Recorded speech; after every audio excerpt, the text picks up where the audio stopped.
E aí você cresceu, né, no meio evangélico, e teve algum momento que você saiu da igreja ou até hoje, né, com seus 20 e poucos anos, você ainda continua desde bebê dentro do evangelho? Então, é uma história um pouco complicada, mas eu nunca cheguei a sair da igreja literalmente, né? Mas da igreja literalmente, né? Mas houve sim uma fase de rebeldia ali na adolescência. Sim. 13, 14, 15. Nessa fase aí mesmo. É a fase que eu gosto de chamar de descoberta. A gente está tentando se entender, a gente está tentando se conhecer, se identificar, né? É o momento que a gente cria a nossa identidade. Exato. Então, acontece ali um processo de crise, né? Eu não consigo entender quem eu sou, o que eu tenho que fazer nesse mundo, qual é a minha perspectiva de vida. E essa fase foi um pouco complicada da minha vida e eu acredito que nessa fase eu não era um cristão convicto do que eu acreditava, né? Ali por volta dos meus 16 anos, 17, eu comecei a raciocinar um pouco mais sobre isso, adquirir um pouco mais de maturidade e tomei a decisão de ser, de fato, um cristão genuíno, né?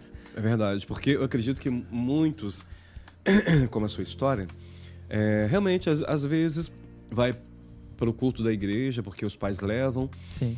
Outros porque... Existem muitos assim. Existem, né? Ou às vezes o pai obriga, que é pior. E quando atinge a maioridade, sai. E tem aqueles que realmente gostam. Desde criança gostam, se identifica e, enfim, né? Fica por uma toda a vida.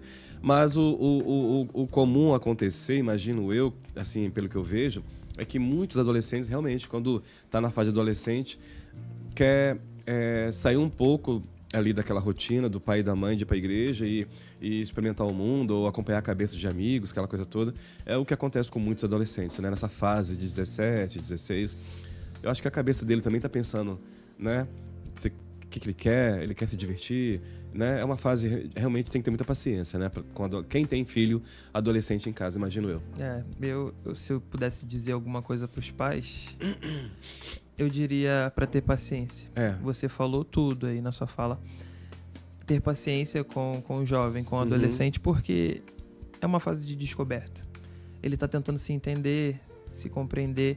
E essa fase é uma fase que faz total diferença o abraço, o apoio, o suporte do pai e da mãe. Verdade. Isso é muito importante. Verdade, muito legal. E agora, já após a sua adolescência, imagine eu que já começa vindo responsabilidade, né? Você começou a trabalhar com quantos anos? Eu comecei a trabalhar por volta ali dos meus 12 anos de idade. Cedo. Auxiliando ali o Silvio. Ele era um pedreiro que trabalhava ali, eu era auxiliar dele. Legal. Entregava uma ferramenta, às vezes carregava uma coisa, um carrinho. E já começava com alguns serviços. Ganhava ali por semana uns R$30. Salvava o final de semana. Já ajudava com alguma coisa dentro de casa. Eu lembro que depois eu saí disso. Comecei a trabalhar com mecânica de carro. Olha isso, legal. Eu não lembro o nome. Renato, o nome do cara. Eu não sei nem se ele ainda funciona tem a oficina dele até hoje, mas eu cheguei a trabalhar. Foi pouco tempo que eu trabalhei com mecânica de carro. Tirava, desparafusava uma coisa ou outra, sabia mexer em uma coisa ou outra ali. Trocava pneu, trocava pastilha de carro, eu tinha ali por volta dos 14 anos ali. Depois disso, eu logo saí e fui para um trabalho com pintura de carro.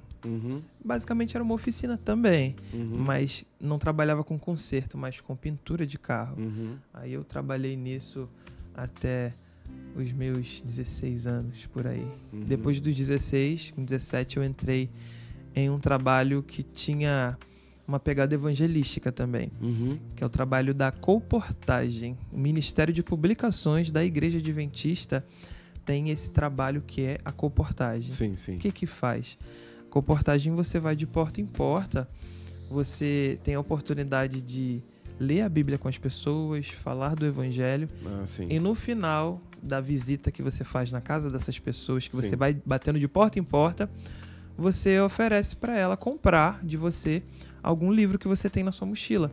Livros que falam sobre saúde emocional. Não necessariamente livros religiosos. Também, também tem livros religiosos, mas não necessariamente esses, Sim, né? sim. A gente trabalha com vários livros focando na área da saúde do corpo, alguns livros que trabalham com a área da saúde emocional. Legal. E trabalhamos também com livros falando sobre a mensagem do evangelho, né? Bacana. Caso a pessoa tenha algum E interesse. pós-pandemia, cai muito bem, né? Livros que ajudam a pessoa a ter uma saúde emocional, uma saúde mental melhor. Exatamente. Perfeito. E aí, então, a Igreja Adventista, então, tem esse sistema para ajudar os jovens a pagar os estudos, que Exato. que vocês chamam de comportagem. Comportagem. A pessoa vai de porta em porta, vender livros, Isso. automaticamente a pessoa compra, às vezes, para ajudar o estudante. Sim.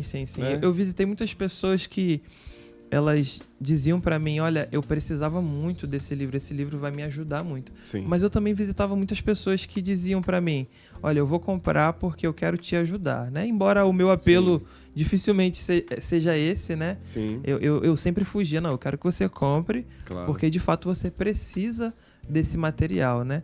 Mas era inevitável, algumas pessoas acabavam simpatizando com a nossa pessoa e comprava simplesmente para poder ajudar, né? Bacana demais. E aí, quando você fez a venda dos livros, qual era a sua intenção? Era fazer qual faculdade? A princípio foi com a intenção de fazer a faculdade de tecnologia de informação. Uhum. Eu havia... Essa faculdade ensina o quê? A pessoa... Tecnologia de informação é a informática, né? A informática. É a informática Pode trabalhar... básica, é o TI. o TI. É o TI, né? Tá. O pessoal chama de TI. Uhum. Eu trabalhava em casa, além de trabalhar com mecânica, nos tempos livres, algumas pessoas lá do meu bairro me procuravam para eu consertar o computador deles. Ah, Às que vezes eu bacana. fazia... Você tinha essa expertise. Tinha esses detalhes, eu via vídeo na internet, aprendia fácil, cheguei legal. a fazer um curso Bacana. também. E aí eu sabia formatar o computador, fazia limpeza no interior ali do PC Sim. e outras coisinhas que eu fazia no computador das pessoas ali, Bacana, né? bacana. Aí eu tinha esse serviçozinho por fora, que às vezes aparecia alguém querendo, Isso, precisando. E quando eu estava perto de me formar, eu pensei, eu poderia fazer uma faculdade disso, né? De tecnologia de Sim, informação, que é o sim. TI, né? Informática. Isso. E era o meu desejo. E né? que era uma área, aliás, uma área muito boa. Sim. Eu cheguei até ir em algumas aulas da faculdade, mas eu percebi nas primeiras aulas que aquilo ali não era pra mim. Alguma coisa estava me incomodando para eu poder sair e de fato eu não permaneci na faculdade de TI. Eu saí porque eu sentia que Deus queria me usar de outra forma, né? E como vocação, como profissão. Sim. Eu percebia que Deus queria me usar em outro lugar, né? Sim. Por isso eu saí. Porque eu entendi que aquilo ali não era mais pra mim. Não fazia mais sentido. Interessante. Então foi aí que você sentiu o chamado de Deus para você estudar teologia? Posso assim dizer? Ou você já tinha esse chamado antes, só faltava a confirmação? Eu não sei te afirmar ao certo, mas eu acredito que, assim como Paulo estava ali na viagem para perseguir os cristãos e ele passou por um processo de conversão, e na conversão ele recebeu um chamado, eu acredito que desde o momento ali com 16, 17 anos que eu me converti de fato para ser um cristão, eu já percebia esse chamado de Deus para minha vida. Talvez Legal. eu não tinha a noção ainda Uhum. que era isso que ele queria para mim. Então, com esse trabalho que eu fazia da comportagem, isso foi confirmado. Legal. Eu visitava pessoas, eu lia a Bíblia com elas, e em um certo ponto da minha vida, eu não lembro dizer quando exatamente, eu visitava pessoas e elas falavam algumas palavras de motivação, que gostavam da minha visita, Legal. que eram felizes por eu ter entrado na casa delas, ter lido algum texto. Bacana. Algumas até diziam, eu nunca recebi a visita de ninguém da minha igreja aqui na minha casa. Olha Você só. foi a primeira pessoa. E essas falas acabavam ficando na minha cabeça Sim. e eu pensava comigo, eu gosto de fazer isso que eu faço. Eu gosto de ajudar a vida, talvez, espiritual da pessoa. Legal. Eu poderia fazer isso de forma integral. Uhum. Eu poderia, talvez, fazer isso 24 horas por dia. Legal. Aí eu pensei, qual é a vocação que faz isso de tempo integral? Verdade. Eu cheguei à conclusão que TI Alguém que é da área de informática não faz isso É verdade. de tempo integral. É verdade. Engenharia, que era uma outra área que eu também queria atuar, você deve estar percebendo que eu sou da área de exatas, né? Na época do ensino médio, eu era da área de exatas. Bacana. No ensino médio, eu tinha ali uma cabeça muito boa para matemática. Uhum. Eu tirava 9,5, eu ficava chateado.